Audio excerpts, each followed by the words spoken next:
Welcome, my friends. As you know, the list of tech companies laying off employees just continues to get longer.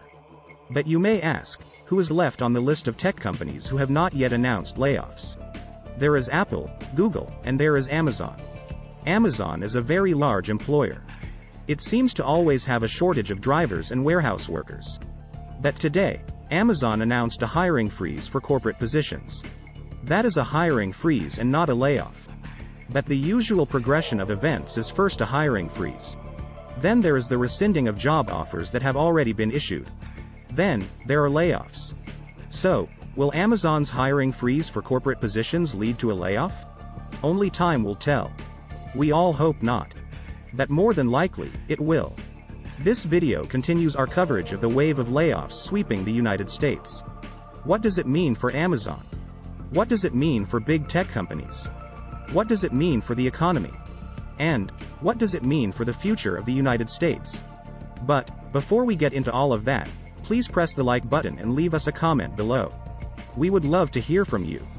Please subscribe and hit the bell icon so that you are notified of upcoming videos when they are released.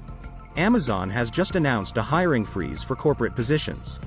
Amazon has moved to further restrict new hiring amid a worsening economic outlook and after it hired rapidly in recent years, Amazon's HR chief Beth Galetti wrote in the memo to employees. "We anticipate keeping this pause in place for the next few months," Galetti continued. "And we'll continue to monitor what we're seeing in the economy and the business to adjust as we think makes sense," Galetti also said. Amazon will backfill roles to replace employees who leave for new opportunities, Galetti continued.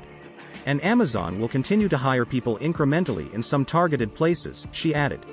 Like a lot of other big tech companies, Amazon went on a hiring spree during the COVID-19 pandemic. This seemed to make sense at the time because a lot of people were working from home. Access to brick-and-mortar stores was highly restricted.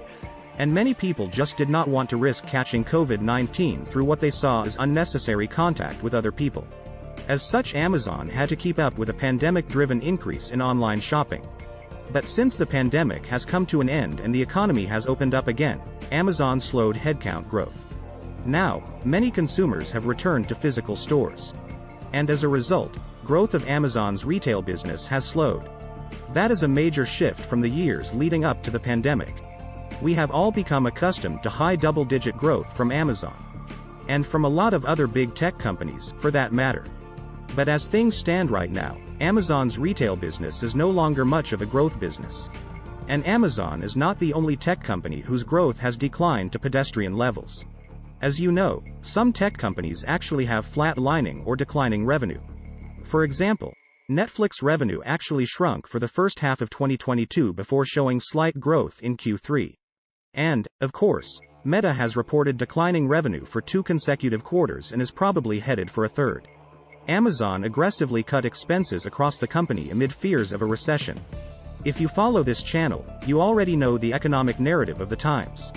Inflation is raging in most countries around the world.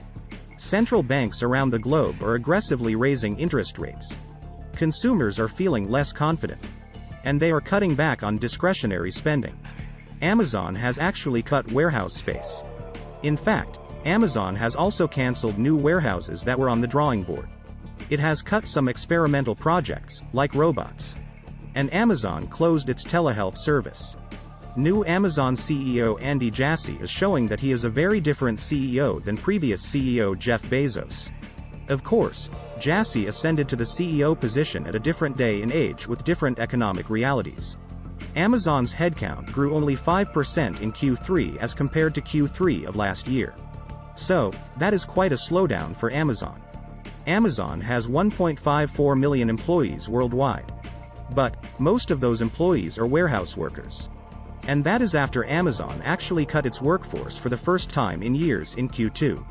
About 75,000 of Amazon's employees are in the Seattle area.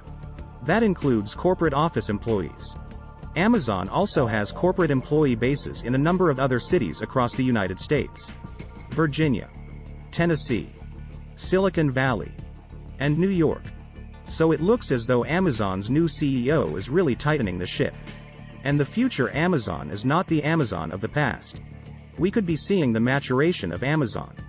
If that is the case, then it would probably be followed by a period of slower growth. And, then by financialization of Amazon by Wall Street. There would eventually be calls from shareholders for dividends to be paid. And, in fact, I think that is the future course for a lot of big tech companies whose growth has slowed. I guess only time will tell. And, if you follow this channel, you probably already know that tech companies are sensing weak macroeconomic conditions. It is fair to say that Q3 earnings were weak or weakening in most companies, aside from oil companies.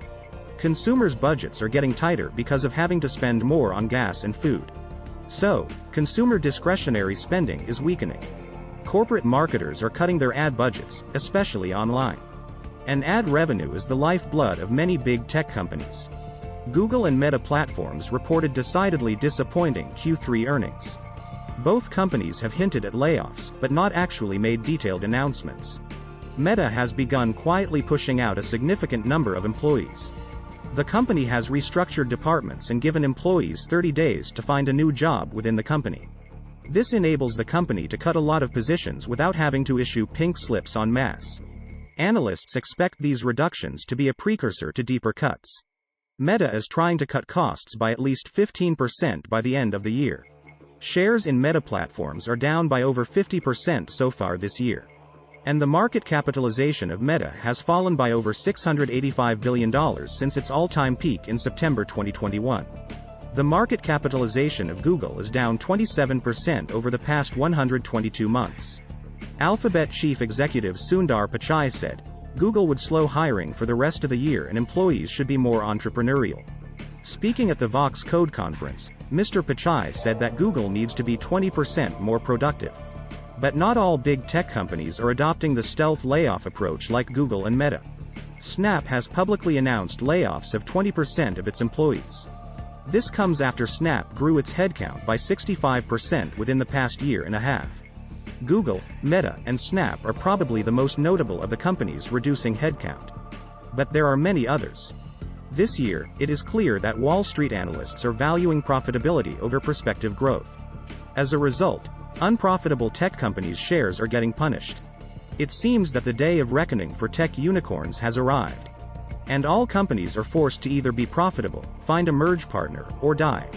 The window for initial public offerings is effectively closed. That is why some Wall Street investment bankers are predicting a wave of tech mergers later this year. But, what do you think? Please leave us a comment below and hit the like button. We would love to hear from you. Please subscribe and hit the bell icon so that you are notified of upcoming videos when they are released. Please share this video on social media. Thank you for watching.